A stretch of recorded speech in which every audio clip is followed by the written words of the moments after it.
In this video, we're going to be continuing looking at Kling AI, seeing how we can get the best out of it and what its capabilities are. Specifically in this video, I'm going to show you how you can create amazing cinematic videos, specifically from AI generated images, and how you can prompt them to generate them into very good looking videos. And specifically with the AI images, they've been generated using Grok's new AI image generator.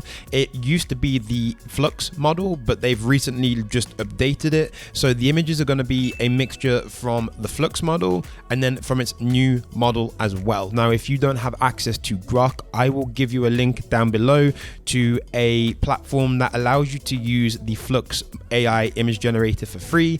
It is a community sort of website. You can leave a donation via Patreon if you want, but you're able to generate a certain amount of images. And this is the Kling interface. So right now we're going to go to AI videos. And when that's loaded, you can see up here you have text to video, image to video. We're going to work in the image to video space, and specifically we are going to use Kling 1.5 because we're able to upload the images to here, put in the prompt, use the motion brush, play around with the tolerance, the professional mode and the standard mode, make 10-second or 5-second videos, and play around with the camera movement. And that's pretty much everything I want to use. So just so you can see quickly, these are the images we're going to be using, and it's a nice different arrangement of them. So just as we go through, here you go. And yes, and then you can just see there's a nice mixture of them, and it will just give us a nice good feel to see what it can do. So the first one, we are going to use a donkey. So this was actually inspired by Donkey from Shrek. And again, like I said in some of my earlier videos, if you had a starting frame, so that's going to be the image here, and you wanted it to end on a specific type of image of this donkey, then you could do that. But I don't have an end shot, but if you do, that's what you can do, and it will work its magic in between. Let's just do the donkey is happily smiling, and just to give the instructions to what we type sort of camera movement we want. I know we can play around with it down here and we can still do that, but I also want to just give it a little bit more detail. We can say smooth camera movement, just as simple as that. So we know we want the camera movement to be smooth.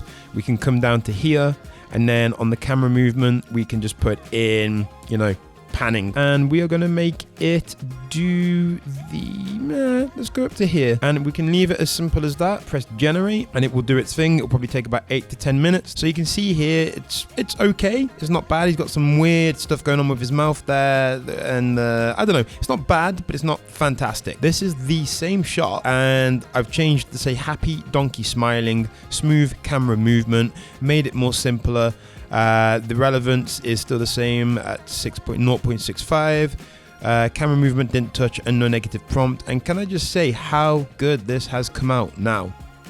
Like really just, and it's added the extra detail as well. Like there's no picture of the legs originally in the shot, the movement of the bushes, the overall just consistency. When you get it right, I think Kling is amazing. Like this is fantastic. Then of course we have everyone's favorite Pokemon, Pikachu. There we go, happy and waving Pikachu. Maybe it can't do that actually because it's got the board, but let's try it. Let's see what it does if we say waving, and let's make it more creative on this one. So we'll give the AI more movement, and then just on the camera movement, let's say we want it to zoom in, and again, so the outer rim here is the starting first frame, and the blue frame is where it's going to end. Now what I really like is when he puts his hand up, look at that there. It's a tiny little morph, but look how it just keeps the consistency here. And again, he's covering up that sign, but it's managed to replicate it really well. And just look at it there, you know, and it's just great. I love this, and I think this shot has come out really well, and I'm very happy with it, and I would use it. The next one, we have this wiser elder man sitting on a beach at sunset, looking stoic, observing his surroundings, subtle camera movement. Let's have a look at standard mode. It is really lovely, and look at the consistency of the waves, the way the sun comes up, the light reflecting.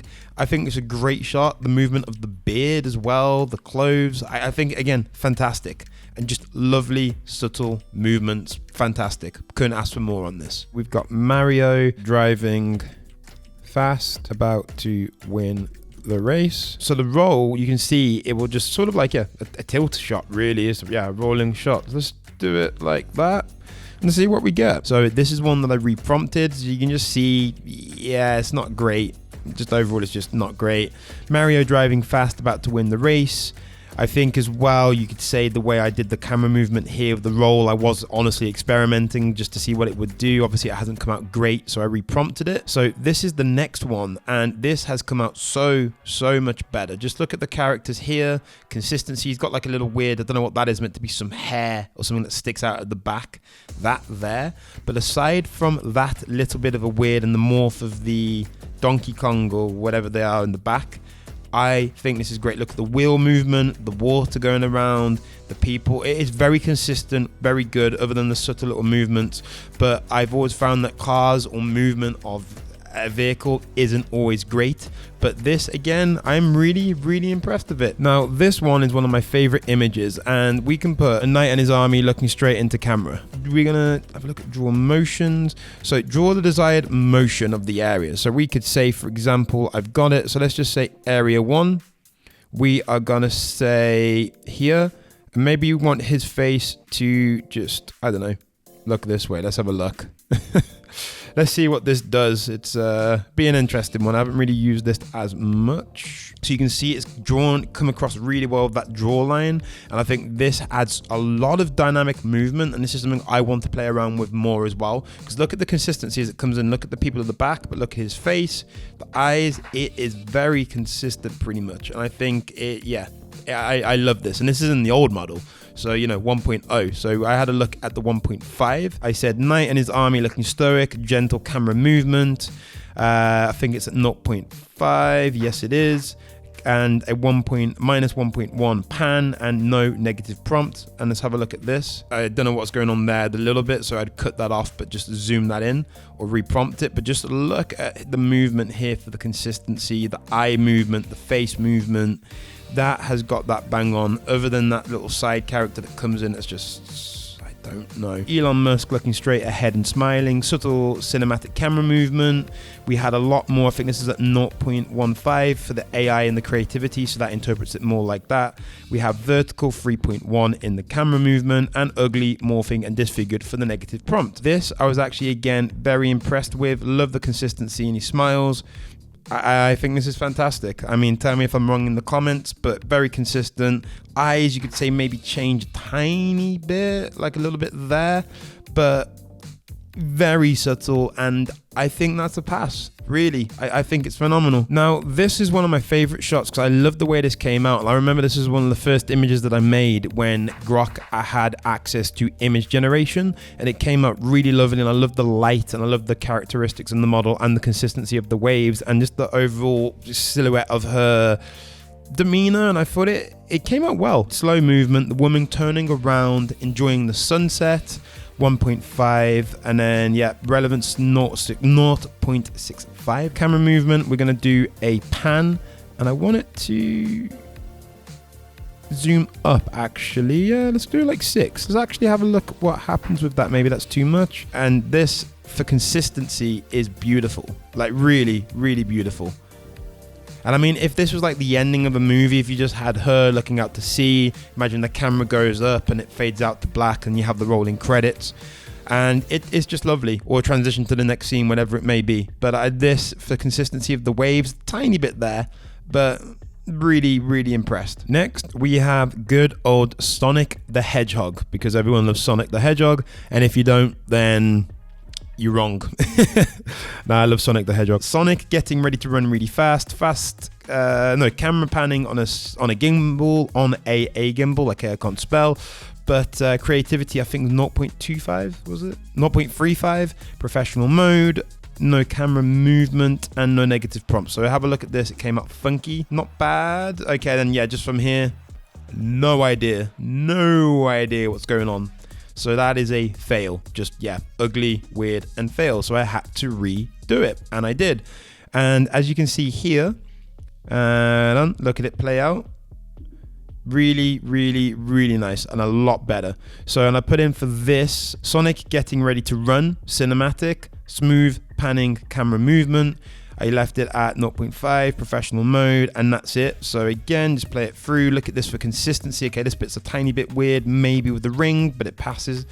And it's a lot better. It's a lot better. You could say the rings as well sort of morph into what, flowers or something. I'm not too sure. So that's a bit weird, but it was a big improvement. A big improvement. So yeah, a big improvement. Not my favorite shot, but a big improvement. Now, the final one is a Tesla Roadster, which was actually a suggestion when you click on the Grok icon. It was just like, oh, create that. I was like, why not? And it actually came up pretty well. So we can just say driving fast. And yeah, let's just put driving fast. Yeah, we're going to leave it at 50, professional mode. We can, yeah, I'm actually just going to leave it as simple as that. Nice and easy, and press generate. This came out spectacularly well, and I don't use that word lightly. So just look at this now. Wow. Just look at this, the consistency here. Going past, yeah, there's some weird morphing with the cars, you could say, but look at the main object. Looks like it's racing through the street, very consistent. Yeah, this is impressive. I really have to say. I've never seen something as consistent like this, where it's coming like a Need for Speed style race. It's come out really well. So those are all of the AI cinematic shots. Let me know what you think in the comments down below, if you think they came out really well.